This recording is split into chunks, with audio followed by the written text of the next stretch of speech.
This reminds me of the mad professor of puddings.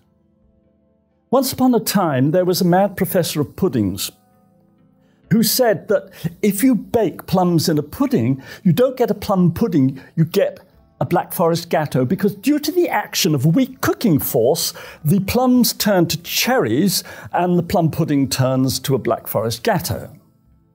Anyway, one day there was a student in his nutrition department who baked plums in a pudding and made a plum pudding and licked the pudding and tasted a plum. And he went back to the professor. He said, "Professor," he says, "a plum pudding does contain plums, not cherries, because I've tasted a plum, not a cherry in the plum pudding."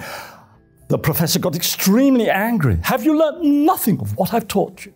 When you bake plums in a pudding, you don't get plums anymore, you get cherries, you see." Now, how could the student argue? This was none other than the president of the Royal Society of Puddings he was speaking to. So you see, this little story parodies the experiment, which is like a lick on the neutron, just to measure that slight charge. So why are they so upset about the bound state model? It's because of this. If you put an electron into a proton to form a neutron, you know exactly where that electron is in the diameter of that proton, all right? And if you apply that certainty in the position of the electron to the Heisenberg formula, you come out with a result that says some electrons will be moving around in the neutron at 99.97% of the velocity of light, and others would be at rest.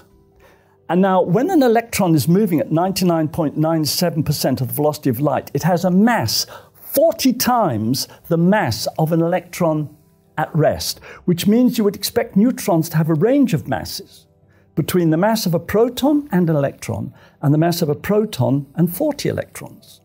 But when you look at the measure of the mass of neutrons, they all have exactly the same mass, an electron and a proton, and just slightly more. So the thing is, what we've got is this evidence, which is the neutron is the nemesis of the uncertainty principle of Werner Heisenberg. So it shows you what the Europeans have been doing. They haven't been playing cricket according to the rules. Right. What they've been doing is dismissing the evidence to shore up the uncertainty principle. And that is why quantum mechanics developed by Heisenberg is a con.